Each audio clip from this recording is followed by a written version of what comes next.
After months of hype, speculation and anticipation, the Mortal Kombat Legacy Collection is finally here, and after a long period of banging on about this compilation, I have spared no expense in diving headfirst into this blood-soaked nostalgia trip. I have already played every single game, every single port, and every version included in the collection, indulging in the gameplay quirks and visual differences between each of these historic releases. In fact, I've even explored all the bonus features to see whether they're truly worthy of the Mortal Kombat name. So, having tested it all myself, I'm now fully equipped to deliver my findings on this long-awaited compilation. Hello ladies and gentlemen, Big Daddy Top Hat here. Let's talk about the brand new Mortal Kombat Legacy Collection. Yeah! If like me you've already started playing the Mortal Kombat Legacy Collection, one of the first things that will likely strike you is just how feature-rich this compilation really is. Every corner of it feels meticulously crafted, packed with content that goes far beyond the games themselves. That's no coincidence. It was developed by Digital Eclipse, a studio that has made a name for itself by treating retro compilations not as simple re-releases but as interactive museum pieces celebrating gaming history in all of its gory glory. Digital Eclipse has already proven themselves to be the gold standard when it comes to retro preservation, thanks to their work on Atari 50, the Anniversary Celebration, and Teenage Mutant Ninja Turtles The Cowabunga Collection. With Atari 50, they didn't just repackage a bunch of old games, they built a fully interactive documentary, complete with interviews, behind-the-scenes footage, design documents, and timeline-based navigation that let players experience the evolution of gaming itself. It's like a living, playable museum exhibit. Then came the Cowabunga Collection, which did for the Teenage Mutant Ninja Turtles series what Criterion did for classic cinema. It bundled every major Turtles game from the 8-bit and 16-bit eras, added rewind and save states, offered concept art, box scans and music players, and even included region variants and online play. It was clear that Digital Eclipse weren't just porting games, they were preserving cultural history. Both of these collections are stacked to the brim with content, but what is sheer madness is that through my affiliate links I can get you both of them for next to nothing. Click below to receive a huge 78% off Cowabunga Collection and a ridiculous 87% off the Atari 50 Anniversary Collection. I promise these will be some of the best retro bundles you have ever purchased. Happy shopping, and I hope you enjoy the rest of this video. So when I saw Digital Eclipse's name on Mortal Kombat Legacy Collection, it immediately raised my expectations. After all, their products never consist of just a few ROMs in a launcher. We get thoughtful, reverent celebrations of some of the most influential games of all time, presented by the very people who've already mastered the art of doing them justice, and I can happily confirm that the Mortal Kombat Legacy Collection is no different. In fact, it seems even grander than the previous compilations. So before we dive into all the bells and whistles, the bonus features, the museum content, and the little extras that make this more than a simple re-release, you probably want confirmation about what games actually ended up in the collection. Well, thankfully, Digital Eclipse didn't disappoint. The Legacy Collection brings together the original Mortal Kombat, Mortal Kombat 2, and Mortal Kombat 3, along with Ultimate Mortal Kombat 3 for good measure. That means the trilogy that defined the franchise, launched Playground Legends, and turned pixelated violence into pop culture history are all accounted for here. I played through all of these, and I've got to say, it was genuinely good fun experiencing the natural progression of the series in one long session. There's something fascinating about seeing in real time how Mortal Kombat evolved from a scrappy digitised novelty into the fully fledged fighting juggernaut it became by Ultimate Mortal Kombat 3. The pros of playing them back to back are obvious. You really get to appreciate the leap in polish, speed and depth with each entry. The controls get tighter, the animation smoother, and the overall presentation far more ambitious. You start noticing the little things, how the backgrounds become more detailed, how fatalities evolve from crude shock value into creative showcases, and how the series' identity solidifies around its absurd lore and violent flair. But of course, with that nostalgic thrill comes a few frustrations too. Namely, the AI opponents, who can feel downright sadistic at times. Playing these games back to back really highlights how determined the system was to devour one's coins. Still, that's part of the experience. These weren't designed to be fair, they were designed to eat your earnings. It's a reminder of the era they came from, an arcade world where challenge was part of the business model. Playing through them today feels like a strange kind of endurance test, but also a rewarding one, because when you finally manage to uppercut that cheating CPU, it feels earned in a way few modern games ever replicate. In an interesting twist, these games don't just stop at their arcade origins. The Legacy Collection also includes their console conversions, and that's where things get really interesting. Seeing these home versions side by side with their arcade counterparts is like opening a time capsule of the 1990s console wars. On the cool side, it's genuinely fascinating to compare how each system handled Mortal Kombat differently. You can see the Mega Drive pushing its limited colour palette to the brink, the Super Nintendo showing off its superior sound and visuals, especially after Nintendo relaxed its censorship of course, and the Game Boy and Game Gear valiantly trying to keep up despite their meagre hardware. It's a hands-on history lesson, proof of how developers squeezed every ounce of performance out of early consoles to recreate the arcade experience at home. There's something oddly charming about revisiting those compromises, the missing frames, the rebalanced damage, even the strange sound effects is all part of gaming history. I, for example, personally had the Game Boy version of Mortal Kombat 2 growing up, and while I wasn't particularly fond of it at the time, revisiting it here through an adult lens has given me a whole new appreciation for it. Back then I just saw a clunky, washed out imitation of the arcade game, but now I see just how technically impressive it really was for such limited hardware. The developers somehow managed to preserve the core feel of Mortal Kombat, the satisfying rhythm, the crunchy impact of the hits, even the tempo of the matches. It's not a perfect port by any means, but there's an undeniable charm to how hard it tries. It's a tiny screen trying to deliver a big arcade experience, and in its own scrappy way, it actually pulls it off. But of course, some of these conversions are, to put it kindly, rough. Animations are cut, controls can feel sluggish, and hit detection occasionally has a mind of its own. What was once an impressive technical feat can now feel like a curiosity, an artifact of a time when bringing the arcade home meant accepting the illusion rather than the reality. Digital Eclipse have actually gone on record explaining why these console conversions were included, and it wasn't just for the sake of completeness. They said they wanted as many people as possible to experience Mortal Kombat the way they remembered it, not just the definitive arcade versions. For many players, their first encounter with Scorpion or Sub-Zero wasn't in a smoky arcade surrounded by flashy cabinets, but in their living rooms on a clunky CRT television, mashing buttons on a 3-button Mega Drive pad, or a slightly sticky Super Nintendo controller. That's all great of course, but it does make things a bit perplexing when you realise just how many ports are also missing. While the inclusion of the major console versions is a lovely touch, there's a surprising absence of several others, most notably the computer ports and perhaps most bafflingly of all, the Master System versions. That omission really stands out because the Master System was massive in certain regions, particularly in Europe, Brazil and other markets where it far outperformed the NES.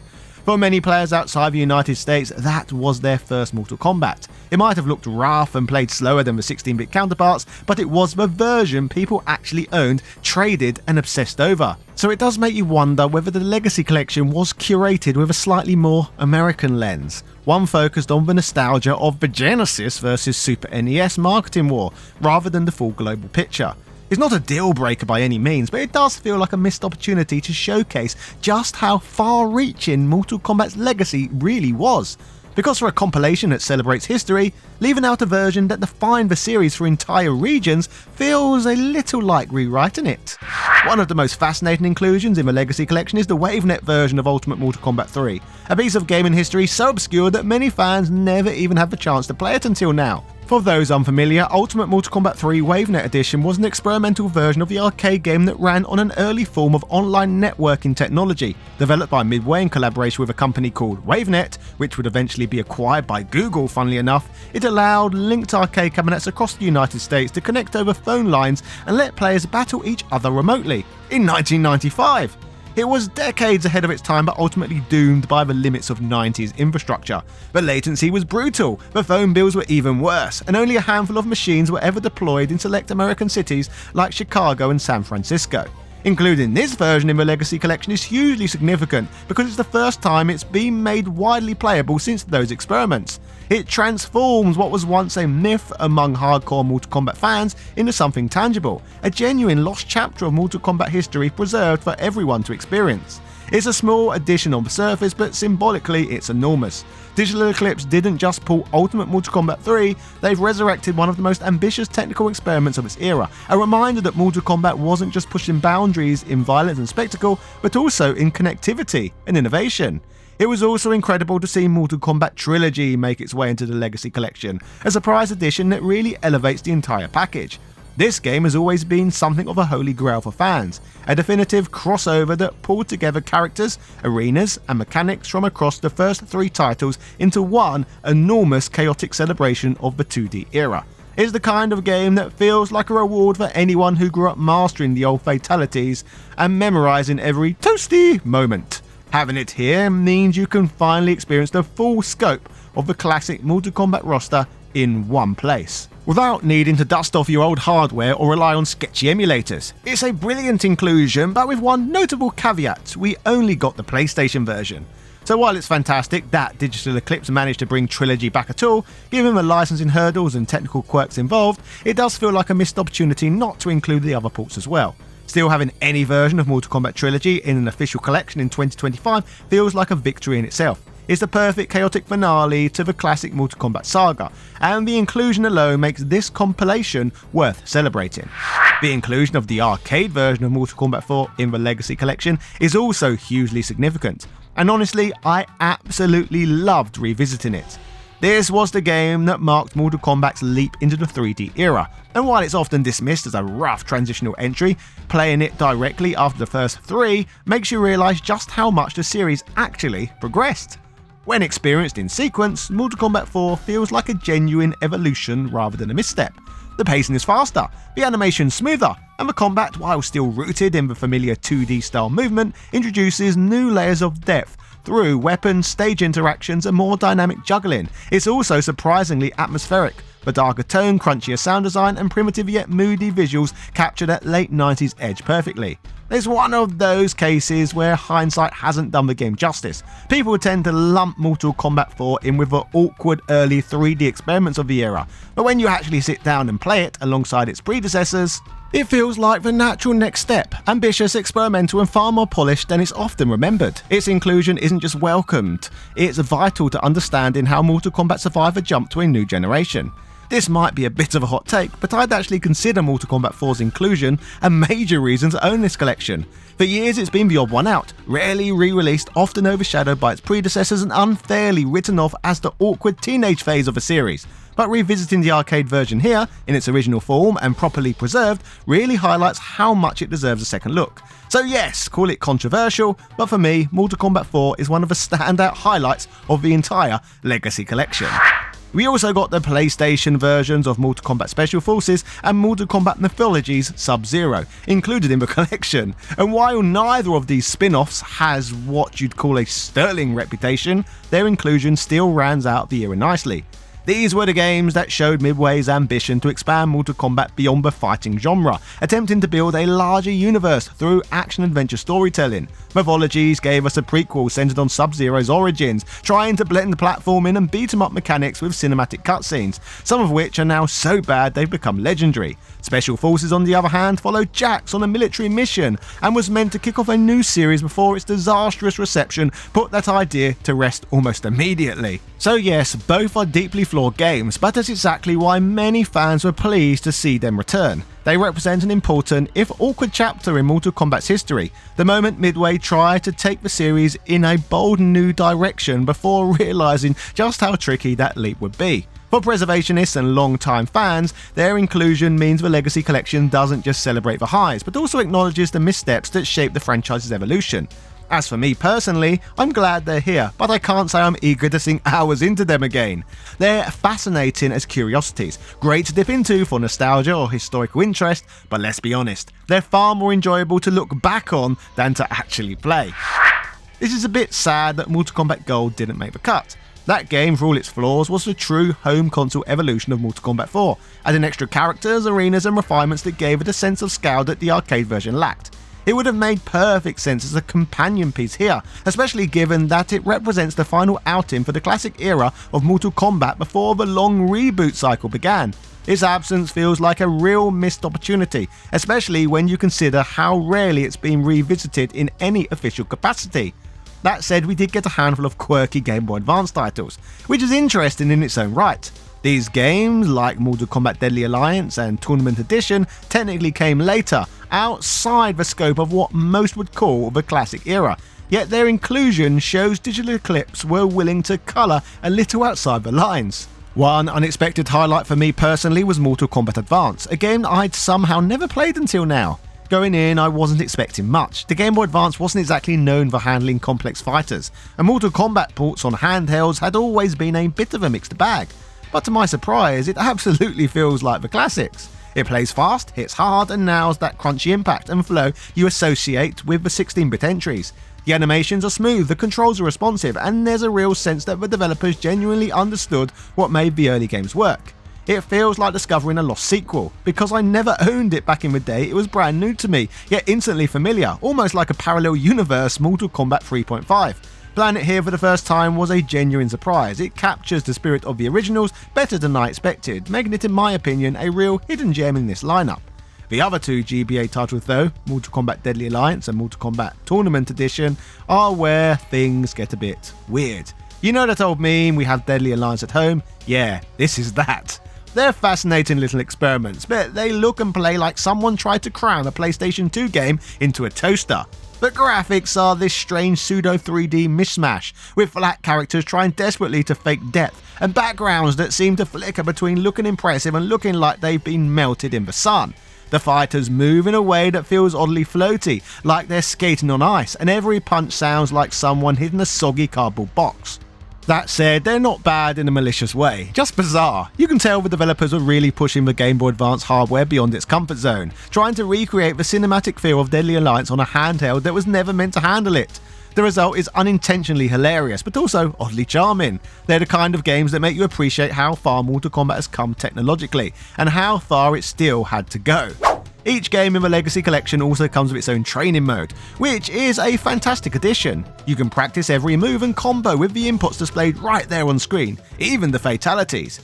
It's the perfect setup for people like me, who grew up mashing buttons and hoping something cool would happen.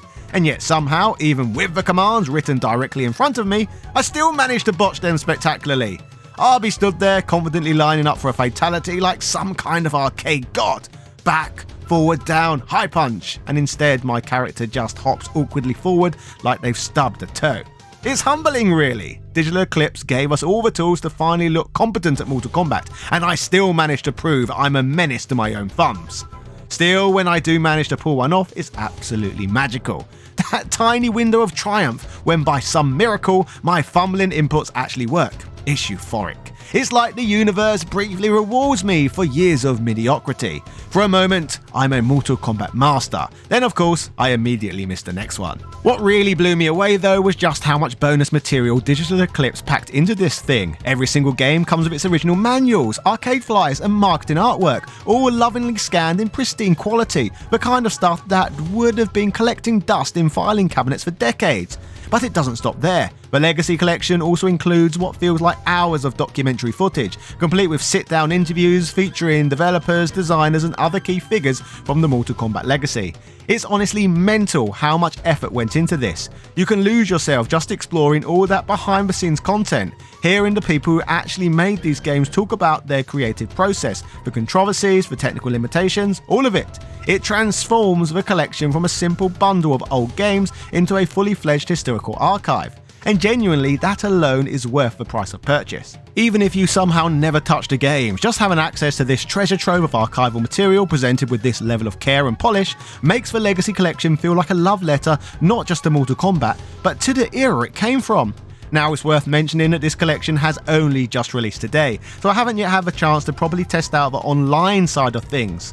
Whether the netcode holds up or the matchmaking behaves itself remains to be seen, but based on everything I've played so far, I can already recommend it wholeheartedly. The sheer amount of historical respect poured into this package is undeniable. Even if the online ends up being a bit temperamental at launch, what's already here is so feature-rich, so lovingly crafted and so packed with value that it easily justifies the purchase. So while I'll reserve final judgment on the multiplayer side for now, when it comes to single-player content, presentation and preservation, Mortal Kombat Legacy Collection is an absolute knockout. Also, don't forget, if this sort of retro treasure trove is up your alley, you can grab a massive 78% off the Cowabunga Collection and an even more ridiculous 87% off the Atari 50 Anniversary Collection using my link below. Honestly, they're two of the finest retro bundles ever put together, and if you enjoyed this video, you'll absolutely love them too. Happy shopping and cheerio!